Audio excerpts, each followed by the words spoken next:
saya Ram Prakash. Saya bersama rakan-rakan saya akan membincangkan aplikasi teknik kreatif iaitu DoIt.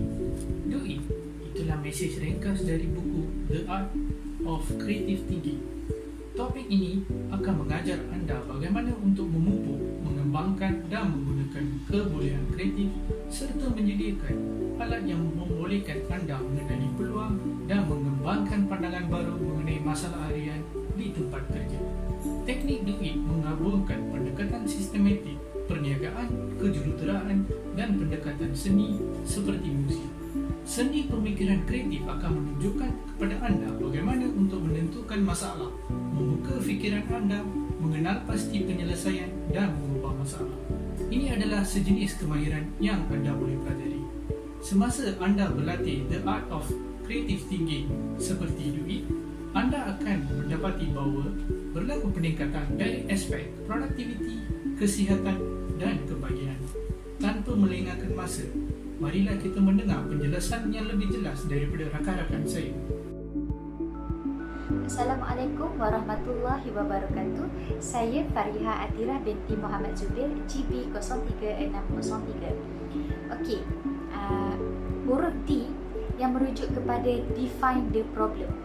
Okey, define the problem ni maksudnya kita kenal pasti kewujudan masalah dengan cara kita kenal pasti dan kita tentukan masalah yang timbul yang kita nak selesaikan. Okey, bila kita nak selesaikan sesuatu masalah, kita tak boleh terburu-buru. Okey, kita kena tengok satu persatu apa masalah tu tentang apa supaya kita tak salah faham tentang masalah tu. Sebab bila kita salah, maksudnya kita dah wujudkan satu permasalahan lain yang baru. Okey, so ada 3 cara yang kita boleh tengok dalam nak tentukan masalah tu, nak kenal pasti masalah tu. Yang pertama, kita guna mind focus. Okey, mind focus ni maksudnya kita guna kaedah pemikiran divergent. Kita memperbagaikan persoalan, memperbagaikan idea-idea persoalan supaya kita lebih jelas dan kita lebih luas, kita lebih nampak tentang masalah tu. Okey, yang kedua, mind grid. Mind grid ni kita timbulkan banyak pernyataan masalah dan kita jadikan kepada satu pernyataan masalah yang lain. Okey, ini sebenarnya konsep pemikiran convergent. So, kita akan dapat satu pernyataan masalah lain yang mana lebih terperinci dan lebih sesuai dengan masalah yang kita cari tadi, yang kita nak define tadi. Dan yang ketiga, mind stretch. Okey, mind stretch ni bila kita tentukan, kita keluarkan apa lagi yang kita nak tengok dalam masalah tu. Contohnya apa ciri-ciri dia, apa cara penyelesaian dia, apa objektif masalah tersebut. Itu daripada mind stretch. Okey, sebenarnya bila kita dah faham dan jelas tentang satu masalah, barulah kita boleh teruskan untuk kita buat ringkasan atau penerangan cara nak selesaikan masalah tu. Nama saya Norazul binti Syamsuddin, nombor matriks GB 03680. Seterusnya ialah huruf O, iaitu open, yang membawa maksud berfikiran secara terbuka dalam menerokai berbagai idea baru dan mengaplikasikan teknik berfikiran secara kreatif dalam menyelesaikan masalah, atau dalam bahasa Inggerisnya open mind and apply creative technique.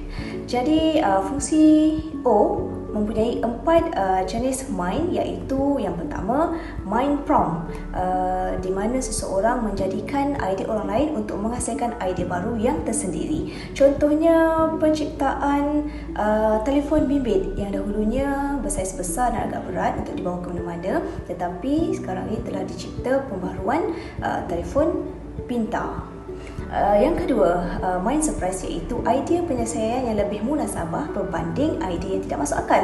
Contohnya penciptaan telefon pintar yang lebih praktikal. Jadi tak adalah pengguna nak bawa telefon rumah ke sana ke sini, ke sana ke sini.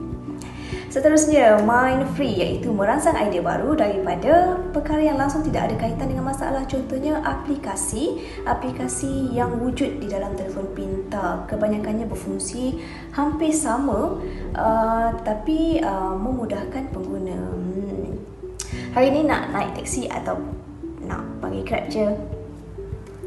Baiklah, akhir sekali my synthesis iaitu meneliti semula idea penyelesaian yang telah dihasilkan melalui pemikiran kritis dan kreatif. Contohnya kamera yang ada pada kebanyakan telefon pintar sentiasa ditambah baik resolusinya bagi memenuhi kehendak pengguna. Ada dipilih kamera iPhone atau Samsung. Hai, saya Siti Nakia binti Ibrahim, GB03708, dan I yang akan saya terangkan ini adalah identifier yang mana pada tahap ini anda boleh memilih antara salah satu daripada segala idea yang baik yang telah anda cipta. Okey, dengan anda boleh meneliti dan mengembangkan sejumlah idea-idea secara teliti sebelum memilih salah satu yang paling baik. Keputusan tree analysis dan force field analysis sangat berguna dalam hal ini kerana ia akan membantu anda untuk memilih salah satu solusi. Salam sejahtera, nama saya Muntu Kumara Nagarindra dengan nombor matrik GB03671. Saya akan menyambung pembentangan teknik pemikiran kreatif Do It. Item keempat dalam teknik pemikiran kreatif Do It adalah alfabet T, iaitu transform. Transform bermaksud mengubah, maknanya kita mengubah idea penyelesaian yang telah kita pilih kepada satu bentuk pelan tindakan. Sebenarnya transform ini adalah kesinambungan daripada item ketiga tadi, iaitu identify. Dalam erti kata lain, semasa proses transform, kita mengembangkan idea penyelesaian kepada satu bentuk produk ataupun perkhidmatan yang dapat kita menghasilkan dan digunakan secara praktikal dalam dunia yang sebenar. Kaedah akhir dalam proses transform adalah melaksanakan pelan tindakan secara terancang untuk menterjemahkan ataupun untuk menghasilkan satu solusi yang paling ideal, yang paling unggul kepada masalah yang kita hadapi. Bismillahirrahmanirrahim. Assalamualaikum warahmatullahi wabarakatuh dan salam sejahtera. Saya Muhammad Hafizuddin bin Ishaq, GB03722. Baiklah, pada hari ini saya akan berkongsi tentang contoh situasi aplikasi Do It. Baiklah, permasalahan yang saya lihat di tempat kerja saya adalah penggunaan AED untuk latihan. AED adalah Automatic External Defibrillator yang telah dilihat sebagai satu alat yang kurang selamat untuk digunakan untuk latihan, dan yang keduanya adalah kosnya yang sangat mahal. Sekiranya berlaku kerosakan ketika mengendalikan dalam latihan, sudah tentu ianya tidak boleh diganti ataupun diganti dengan kadar 2 kali ganda, dan yang ketiganya adalah ianya tidak mesra pengguna di mana ianya besar dan sangat berat. Baiklah, oleh kerana permasalahan ini, maka 3 cadangan yang saya kemukakan untuk perihal ini. Yang pertamanya adalah kita meminjam AED latihan ini daripada pusat kesihatan yang lain, dan yang keduanya adalah mengapa tidak kita membeli AED latihan yang telah ada di pasaran yang sekitar RM5,000 ke RM6,000, dan yang ketiga adalah kenapa tidak kita mencipta satu AED latihan yang hanya menggunakan kotak kasut.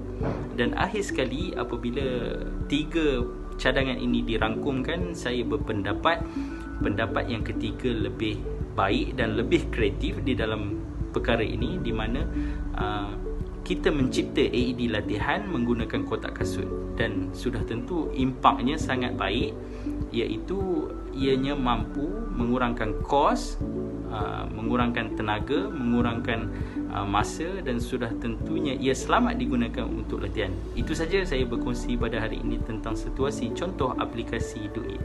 Sekian saja daripada saya. Selamat sejahtera kepada lecturer dan kawan-kawan sekalian. Hari ini kita akan lihat kepada cardiopulmonary resuscitation, iaitu CPR. Masalah iaitu define, ya. CPR dia menggunakan tenaga manusia. So apa yang kita boleh lihat, tenaga manusia ni dia kurang efektif. Mengapa kurang efektif? Sebab dia tidak mampu mencapai standard AHA, iaitu American Heart Association. Dan apabila manusia melakukan CPR, kita tidak dapat melakukannya secara konsisten. Individu yang melaksanakan CPR juga kita boleh katakan individu tersebut akan mengalami keletihan, di mana ia juga akan mengurangkan efisien CPR yang dilakukan, dan ini merupakan salah satu punca mangsa tidak dapat diselamatkan ataupun gagal diselamatkan dalam waktu yang ditetapkan. Okey, untuk mengatasi masalah ni, kita lihat kepada open, iaitu kita boleh bertukar-tukar untuk membuat CPR setiap 3 minit. Bagi melakukan bagi melaksanakan idea ni, iaitu bertukar-tukar membuat CPR setiap 3 minit, kita pada masa itu mungkin memerlukan dalam 2 hingga 3 orang individu untuk membantu melaksanakan CPR. Dan lagi satu cara, iaitu menggunakan automatic CPR bagi menggantikan tenaga manusia. Automatic CPR adalah sejenis bahan ataupun sejenis mesin yang dipasang pada bahagian dada, di mana ia akan melaksanakan CPR tu secara efisien mengikut kadar yang ditetapkan oleh AHA.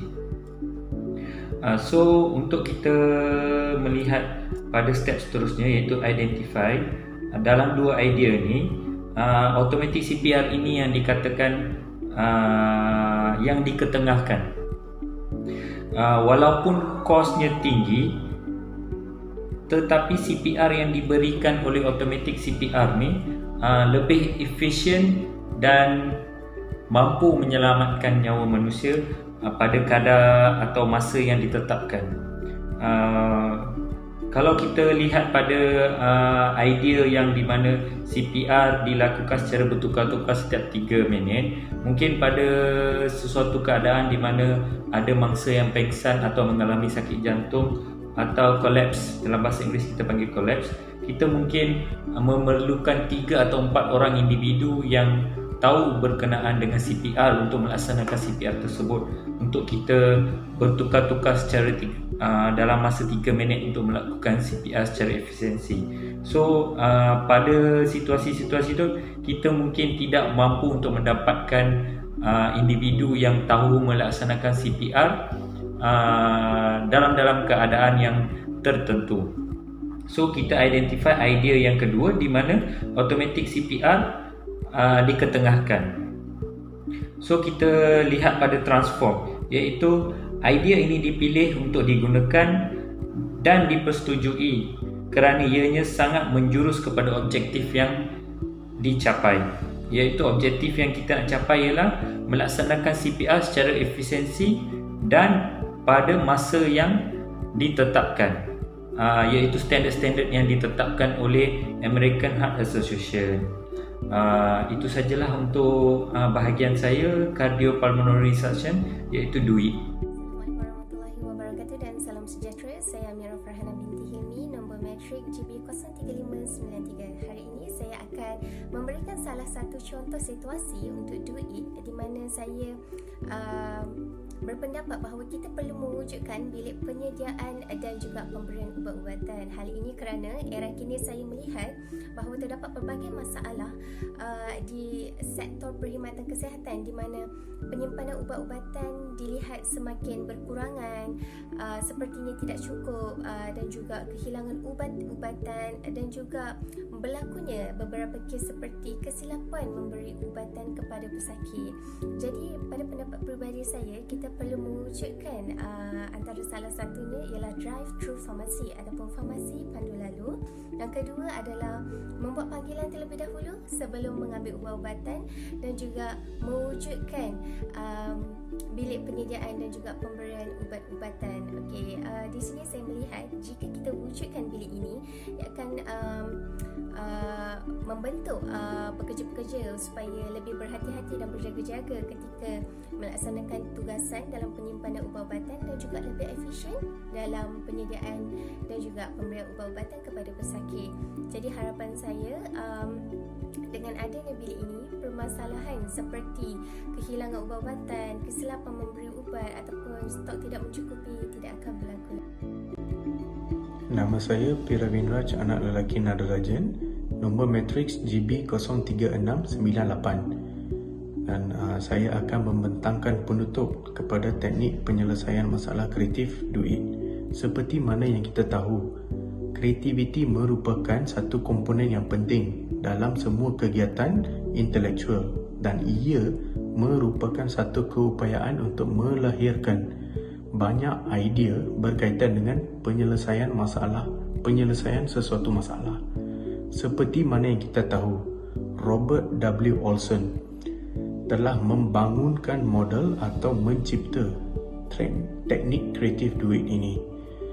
Ia merupakan satu proses yang mudah tetapi berkesan dalam mendorong pemikiran inovatif dan membantu seseorang individu tersebut mengatasi kekangan yang dapat membatas kreativiti. Langkah-langkah dalam akronim duit seperti mana yang telah diterangkan oleh rakan-rakan saya sebentar tadi harus dipupuk dan dipelajari oleh semua lapisan masyarakat bagi melahirkan modal insan yang bermatlamat dan kreatif dalam penyelesaian masalah. Individu yang mengamalkan teknik ini akan mampu menghasilkan idea yang terbaik dalam penyelesaian masalah serta berdaya cipta yang berkualiti dan bersaing di peringkat yang lebih tinggi serta mampu mencapai visi dan misi yang telah dirancang.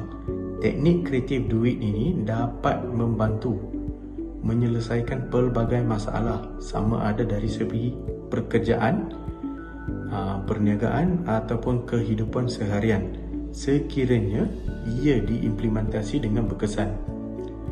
Selain itu, teknik kreatif duit ini dapat meningkatkan kebolehan berkomunikasi dalam penyampaian idea, pengaplikasian idea dan kemahiran kreatif dalam menyelesaikan sesuatu masalah. Sekian, terima kasih.